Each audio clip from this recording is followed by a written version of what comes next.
नमस्कार, आप सभी रिपब्लिक सागर मीडिया का एक एक्सक्लूसिव कार्यक्रम देख रहे हैं और मैं हूं आपके साथ में भूपेंद्र सिंह।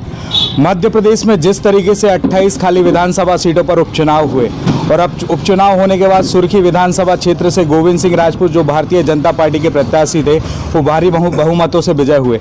अब हम बात करते हैं जब नगर निकाय चुनाव होने वाले हैं मध्य प्रदेश में। हालांकि अभी तक नगर निकाय चुनाव की घोषणा नहीं हुई है। जैसा कि आप देख रहे हैं कि अभी हमें राजा बिलहरा के नगर परिषद में जो इसका हाल ही में इसका नामांकन हुआ है और ये पहला चुनाव होगा नगर निकाय के लिए। अभी हमारे साथ में हैं यहाँ नगर निकाय चुनाव के कुछ गाँव वाले और यहाँ के स्थानीय लोग। तो हम बात करते हैं सर, जिस प्रकार से अगर हम बात करें कि नगर परिषद पहली बार हुआ है और यहाँ पे हरिजन महिला सीट की का नॉमिनेशन होना है आगे जाके, तो अगर हम विकास की बात करें तो यहाँ राजा बिलहरा में किस तरीके से आपको विकास डेवलपमेंट? सबसे पहले तो स्वास्थ्य, शिक्षा और पेयजल और यातायात, ये तीनों यहाँ नकारा है, मतलब है ही नहीं। जैसे स्वास्थ्य, अस्पताल है मगर डॉक्टर नहीं है, मेडिसिन नहीं है, महिला डॉक्टर नहीं है, नर्स नहीं है, न बेड है। तो सबसे पहले स्वास्थ्य चाहिए। फिर शिक्षा का, जो शिक्षक लोग हैं वे आते हैं शहर से, 2 घंटे 3 घंटे उनने सेवाएं दी और वापस चले जाते, तो शिक्षा का स्तर सबसे बदतर है। तो सबसे पहले नगर परिषद बनने पे यहाँ सबसे पहले शिक्षा, स्वास्थ्य और पेयजल, इनकी अति आवश्यकता है। और जो शासकीय भूमि है, जो महत्वपूर्ण भूमि है, वे यहाँ के दबंग लोगों ने उन पर कब्जा कर रखा है। उन की जमीनों से कब्जा हटाया जाना अति आवश्यक है, तभी नहीं तो यहाँ अब देखो घेर पास जहाँ भी छोटे छोटे गांव में खेल के मैदान है, यहाँ तो एक खेल का मैदान 2 इंच भी नहीं है, जबकि ये करीब 10,000 पॉपुलेशन का अकेला बिलहरा है। इसके साथ 8 गांव और जुड़े हुए हैं। कहीं कहीं तो हर गांव में जितने भी इससे जुड़े हुए हैं उनमें सब जगह पेयजल की व्यवस्था नकारा है। जिस तरीके से आप बता रहे हैं दबंग लोगों ने कब्जा किया गया है, तो आप बता सकते हैं कि वो दबंग लोग आखिर हैं कौन? वो हैं, अब वो तो ऐसे हैं कि हरी जगह है। अब जब नपेगी जमीन निकलेगी तो अपने आप आ जाएगा। सरकार के पास उसके रिकॉर्ड हैं, तो रिकॉर्ड के हिसाब से जब उन जमीनों पर से नपाई होगी और व्यवस्था बनेगी तो सब खुल के सामने आ जाएगी। जिस तरीके से हमारा लास्ट टाइम भी है ना राजा बिलहरा में जनसंपर्क हुआ था, यहाँ पर पानी की समस्या भी बहुत अहम थी। बताया जा रहा है कि यहाँ की जनता खरीद कर पानी पीती है। पीने का भी पानी उनको खरीदना पड़ता है। खरीद रहे हैं, रोज कम से कम 10-12 टैंक चलते हैं ट्रैक्टर से, जो 3 और 4 रुपया कुप्पे के हिसाब से पानी बिकता है। रोज खरीदते बेचारे, सुबह से लेके शाम तक 1.5 रुपया पानी बिकता है 24-12 महीने, बरसात में भी। और वो भी क्या होगा, अभी हो जाएगा ये ड्राई कुआ सूख जाएंगे। दूर दराज के खेतों से आएंगे तो वो पानी इतना गंदा है कि पीने वाले बीमार हो जाते हैं। अब जैसा कि अब नगर निकाय चुनाव होगा और नगर निकाय चुनाव ये नगर परिषद बिलहरा का पहला चुनाव है। इसमें हरिजन महिला सीट को आरक्षित किया गया है। आरक्षित है। हाँ, तो अब आप बताइए कि अगर नगर परिषद यहाँ पर बनी हुई है तो उसके बिहाफ पर आप किन किन चीज़ों पे जाएंगे कि डेवलपमेंट हो आगे जाके? हम सबसे पहले जाएंगे शिक्षा, स्वास्थ्य, यातायात, खेल के ग्राउंड, स्वास्थ्य और इन और विशेष ध्यान दे। अच्छा, और हमारा ये क्षेत्र है गेहूं उत्पादन क्षेत्र। हम लोग ये चाहेंगे कि जो गेहूं से बन सकता है तो इस तरह की यहाँ फैक्ट्री लगें, जैसे कि ये कोई भी कारखाना जो गेहूं से रिलेटेड है। और गेहूं को बहुत क्वालिटी वाला गेहूं पैदा होता है तो उसको बढ़िया तैयार करके बाहर भेजा जाए, जैसे बॉम्बे है, दिल्ली है, क्वालिटी बीट बना के भेजा जाए। इस तरह के मतलब फैक्ट्रियाँ लगना चाहिए। दूसरे क्या है कि पशुपालन के लिए भी यहाँ विशेष गुंजाइश है, दूध की भी विशेष कमी है। तो यहाँ इस परिषद में आपको कोई सशक्त महिला नज़र में है? आपके जो अध्यक्ष में घर बहुत सी हैं महिलाएं, कांग्रेस से भी हैं, बीजेपी से भी हैं, तमाम लोग हैं महिलाएं।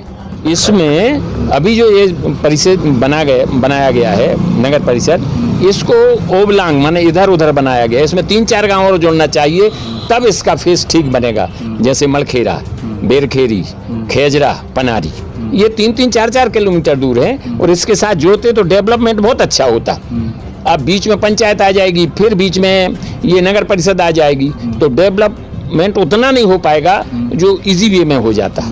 सर, जिस तरीके से अभी हम राजनीतिक मुद्दों की बात करें तो अभी जो पार्टी का जो समावेश है ना हो रहा है यहाँ पर नगर परिषद में, उसको आप किस नज़रिए से देख रहे हैं? हम तो विकास सब तो विकास भवन ही चालू भई जाओ नगर पंचायत स्टार्ट भई। अब हमारे को जो नई पंचायत गठित होकर यहाँ है वो विकास जैसा कांग्रेस करवाओ चाह रही तो बेरोजगारी की समस्या है।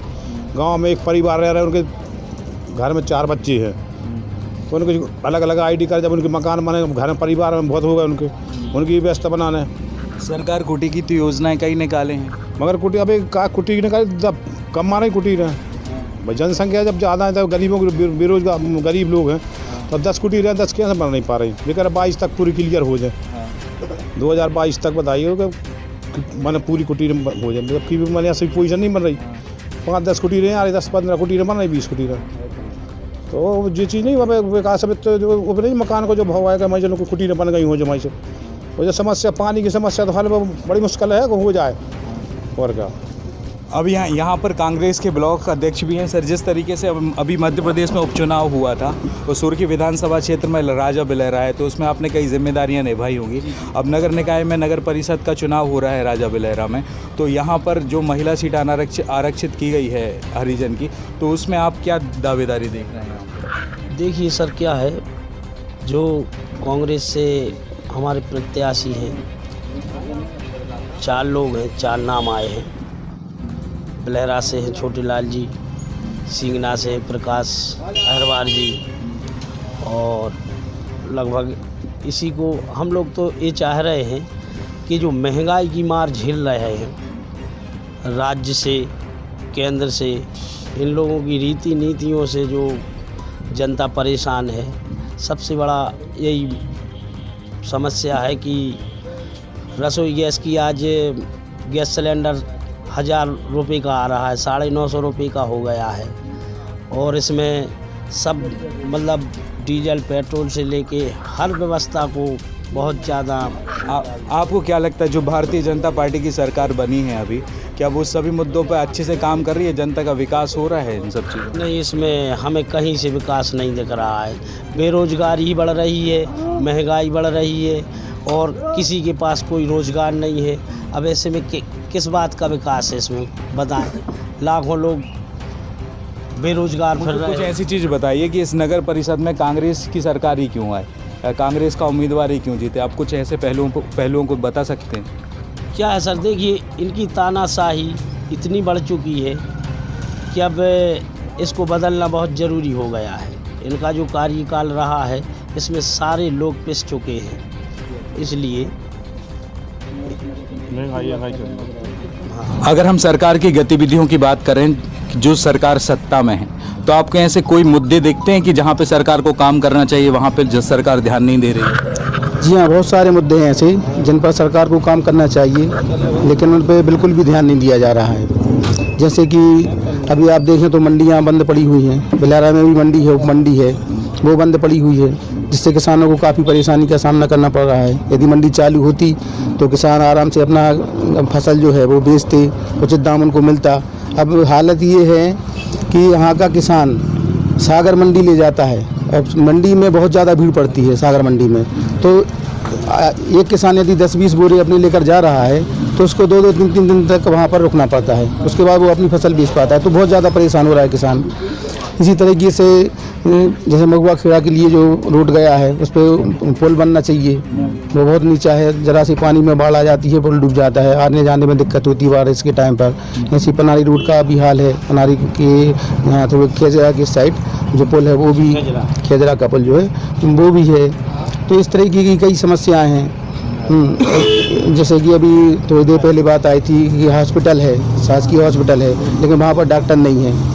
ये मूलभूत सुविधाएं हैं जो कि जनता को नहीं मिल पाती हैं। यदि कोई आदमी बीमार हो जाता है तो रात बरात यदि कोई बीमार हो जाता है तो उसको सागर एम्बुलेंस से या निजी वाहन करके सागर ही जाना पड़ता है, जबकि हॉस्पिटल यहाँ पर है तो डॉक्टर की तैनाती होना चाहिए, नर्सों की तैनाती होना चाहिए। तो ये मूलभूत सुविधाएं जो कि सरकार को करना चाहिए, लेकिन इस पर तो ध्यान नहीं दिया जा रहा है। जैसे कि अभी है ना, कुछ ऐसे भी मुद्दे आए हैं कि जहाँ पे ये कंट्रोल रूम यहाँ पे होता है, राशन जहाँ से बढ़ता है, PDS, हाँ PDS, वहाँ पे क्या लोगों को पूरा सामान राशन मिलता है? कई बार सुनने में आता है कि लोगों को राशन नहीं दिया जाता, बताते हैं कि अनाज खत्म हो गया। इतने गरीब आदमी है, बेरोजगार हो गया हमें पूरे। तो यहाँ पर जिनका परमिट नहीं है उसका कोई कैंप वगैरह लगाया जाता उनके है? पास परमिट जब वो बांट दे परमिट वो सब दे दे उनने, उसके बाद भी वो तुम आओ नहीं है, ये तो बांट गए हमें चले। ये अभी ये आए थे उनने बांटे थे गरीबों को परमिट, उन्होंने गल्लो नहीं मिल रहा है।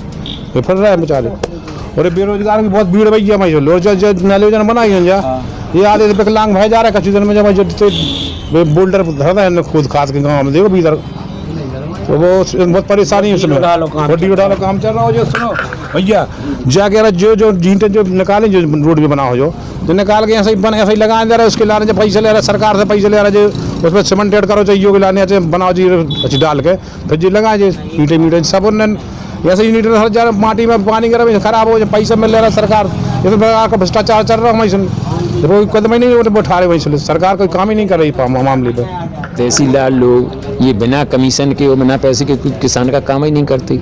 सैकड़ों किसानों की नामांतरण फौती ये भी आज दर्ज होने को पड़े हैं। 10-10 साल से लोगों ने सीमांकन के लिए पैसा भरा हुआ है मगर लोगों का सीमांकन नहीं हो रहा, खेत नहीं नप रहे, इस तरह की परेशानी है। तहसीलदार कार्यालय यहाँ खुला है मगर तहसीलदार ही नहीं आता। हफ्ते में उसको 2-4 दिन आना चाहिए, बिल्कुल बंद है टोटल। पटवारी हफ्तों से क्या महीनों से नहीं आ पाते। इस नगर निकाय चुनाव में राजा बिल्हारा नगर परिषद का एरिया प्रथम बार नियुक्त किया गया है और यहाँ पहला चुनाव होगा नगर परिषद में। यहाँ पर महिला सीट को आरक्षित किया गया है और यहाँ पर अभी हमारे पास साथ में थे राजा बिल्हारा के कुछ स्थानीय नागरिक और कुछ राजनीतिक पार्टियों के कार्यकर्ता जिन्होंने अपना मत यहाँ पर दिया है। अब अगले एपिसोड में यहाँ पर एक डिबेट कॉम्पिटिशन होगा जहाँ पर राजनीतिक दल के भारतीय जनता पार्टी के कुछ कार्यकर्ता रहेंगे और कांग्रेस कमेटी के कार्यकर्ता रहेंगे। पूरी जानकारी के लिए बने रहिए हमारे चैनल के साथ। मैं भूपेंद्र सिंह ठाकुर रिपब्लिक सागर मीडिया की ओर से अभी हाल आपसे विदा लेता हूं। जय हिंद, जय भारत। अगर आप ये वीडियो YouTube पर देख रहे हैं तो हमारे चैनल को सब्सक्राइब करें और बेल आइकन को दबाना ना भूलें। अगर आप Facebook पर ये वीडियो देख रहे हैं तो हमारे पेज को लाइक करें। दुनिया के सबसे बड़े और आधुनिक प्लांट में हर बारीक परीक्षण से गुजरकर साइंस, टेक्नोलॉजी एंड डिजाइन के अद्भुत मेल से बना है सोनालिका ट्रैक्टर। एक ऐसा ट्रैक्टर जिसमें है जबरदस्त पावर। सोनालिका ट्रैक्टर्स में है HTM इंजन जो दे ज्यादा माइलेज, ज्यादा पावर और ज्यादा स्पीड। हर किसान की आन बान और शान। तो जीत लीजिए ये दुनिया अपने सच्चे साथी सोनालिका ट्रैक्टर्स के साथ। सबसे कम डीजल, सबसे ज्यादा पावर और सबसे ज्यादा रफ्तार का ही नाम है सोनालिका ट्रैक्टर्स, साथ ही हर जीत का। तो फिर देर किस बात की है, आज ही संपर्क करें साक्षी ट्रैक्टर्स एंड मोटर्स, अधिकृत विक्रेता सोनालिका ट्रैक्टर्स, वीरेंद्र पूनम पटेल, कृषि उपज मंडी के आगे, खुरई रोड, सागर, मध्य प्रदेश।